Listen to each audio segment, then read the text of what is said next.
Hello everyone. तो इस video में हम लोग देखेंगे HTML ट्यूटोरियल। तो HTML ट्यूटोरियल मतलब हम लोग देखेंगे बेसिक टू एडवांस HTML। तो पहले देखते हैं HTML क्या होता है। What is HTML? HTML होता है, इसका full form hyper text markup language. Okay, अब आते हैं इसमें, देखते हैं कि HTML के कोड के लिए हमें किस कंपाइलर की ज़रूरत पड़ती है। तो हमारे पास कोई भी कोड एडिटर हो, VS कोड या नोटपैड प्लस प्लस, उस पर हम लोग HTML के कोड को रन कर लेंगे। लेकिन हम लोग जो कोड करेंगे वो करेंगे विजुअल स्टूडियो पे। विजुअल स्टूडियो, इसको कैसे डाउनलोड करेंगे, इसकी जो हमने लिंक है वो डिस्क्रिप्शन में दे देंगे, आप वहाँ से देख सकते हैं।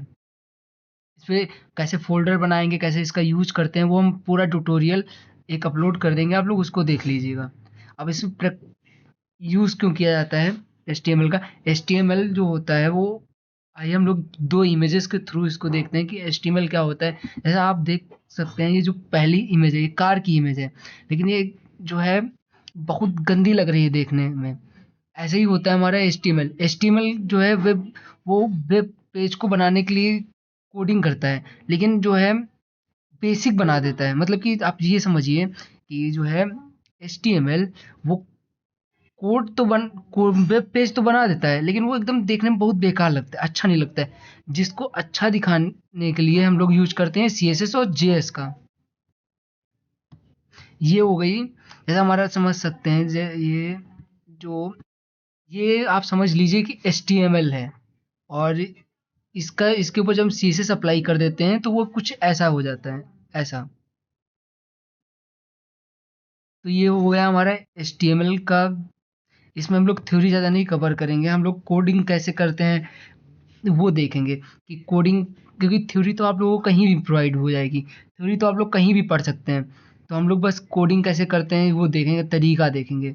और HTML हम लोग क्यों पढ़ते हैं? HTML हम लोग पढ़ते इसलिए हैं क्योंकि ये जो वेब पेज है उसको बनाने के लिए HTML का ही यूज़ किया जाता है। उसका जो स्ट्रक्चर होता है वो HTML ही बनाता है, उसके बाद उसको डिजाइनिंग CSS करता है। तो आइए हम लोग इसमें जो है एक वेब पेज क्रिएट करके देखते हैं कि HTML से कैसे पेज को क्रिएट करेंगे। तो इसके लिए सबसे पहले हम लोग फोल्डर बना लेते हैं। तो अपना जो जो भी आप लोग कोड एडिटर यूज कर रहे हैं, VS code notepad plus plus, उसको ओपन कर लेंगे। और इस पे जो है हम लोग नया फोल्डर बना के वर्क करेंगे। उस पे नया फोल्डर बना लेते हैं, हम लोग सेव कर लेते हैं डेस्कटॉप पे HTML।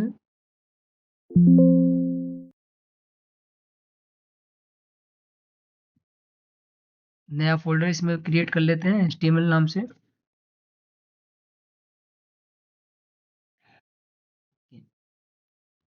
ये, अब हम लोग इस पे जो है पहले एक फ़ाइल बना लेते हैं डे 1। एक और फ़ोल्डर इसके अंदर बना लेते हैं डे 1 का, डे 1। और इसके अंदर हम लोग बना लेते हैं फ़ाइल index.html। अब आप लोग देखते होंगे कहीं-कहीं ये भी माइंड में क्वेश्चन आता है कि हम लोग जो है, जो पहली फ़ाइल होती है, होम पेज जो होता है, वो उसका नाम इंडेक्स ही क्यों रखते हैं? क्योंकि जो हमारा ब्राउज़र होता है, वो जो इंडेक्स नाम की फ़ाइल रहती है, उसको सबसे पहले रन करवा दिया देता है। इसीलिए जो हमारा होम पेज होता है उसका नाम हम लोग इंडेक्स रखते हैं। वो यही सपोर्ट करता है कि अगर कोई भी, जैसे आपके फ़ोल्डर में कई फ़ाइलें हैं और उसमें से आप जिस फ़ाइल को इंडेक्स रख देंगे, तो वो पहले उसी को रन करवाता है। और ये जो शिफ्ट के साथ, अगर VS कोड अगर आप लोग यूज कर रहे हैं तो शिफ्ट के साथ 1 को प्रेस करेंगे, तो उसके बाद इंटर करेंगे तो आपको HTML का एक टेम्पलेट देखने को मिल जाएगा, जिसमें जो HTML5 के कुछ मेटा टैग्स आ गए हैं। और यहाँ पे देखिए आप टाइटल टैग है। ये टाइटल टैग क्या होता है ये देखते हैं। इसमें हम लोग मान लीजिए लिख दे रहे हैं डे 1। अब इसको सेव करके अगर हम लोग रन करवाएंगे F5, अगर अगर आप लोग VS कोड यूज़ करते हैं तो उसमें अगर आप F5 करेंगे और उसके बाद अपना जो ब्राउज़र है उसको यहाँ से सेलेक्ट कर लेंगे, उसके बाद इंटर करके रन करवाएंगे, तो देखेंगे आपका जो है कोड वो रन हो जाता है। और यहाँ पे जो नेम आ रहा है लिख के ऊपर टाइटल में, वो इसी इसका यूज यहाँ पे नेम शो करवाने के लिए टाइटल का यूज करते हैं हम लोग।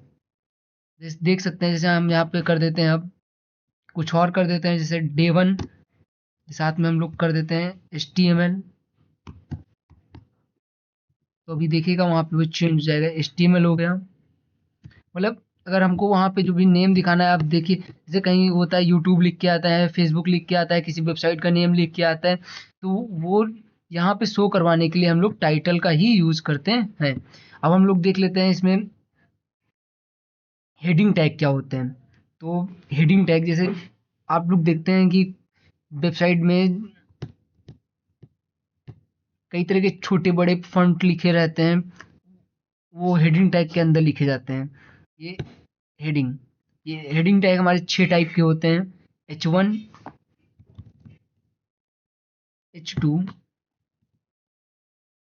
H3, H4, H5, H6। 6 type के हमारे HTML टैग होते हैं। अब आइए हम लोग इनका लिख के आउटपुट देखते हैं। अब मान लीजिए हम सभी में लिख देंगे HTML, HTML, HTML, HTML। अभी हम लोग ऐसे लिख रहे हैं, बाद में हम लोग इसका शॉर्टकट भी देखेंगे कैसे एक थोड़ा ही लिख के हम लोग ये पूरा ऐसे यूज़ कर लें।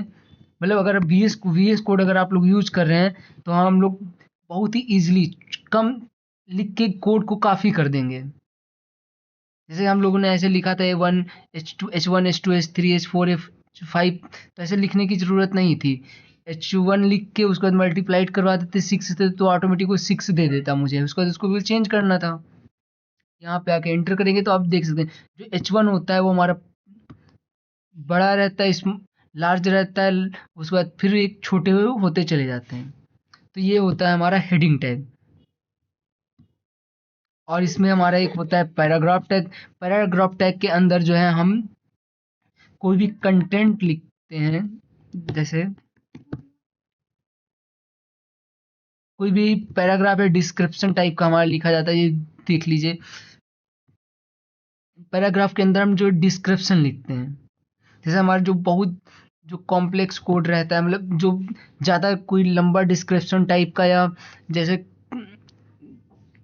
कोई टेम्पलेट टाइप का कोड रहता है, तो वो हम लोग पैराग्राफ टैग के अंदर लिखते हैं। और इसका जो साइज रहता है वो फिक्स रहता है। हम लोग चाहें तो इसका साइज छोटा बड़ा भी कर सकते हैं, लेकिन जो है इसका साइज जो है इसमें फिक्स ही रहता है। आज हम लोगों ने इस हेडिंग और पैराग्राफ टैग देखा है। ऐसे ही आगे ट्यूटोरियल में हम लोग वीडियोस देखते रहेंगे और पूरा समझते रहेंगे। Thank you.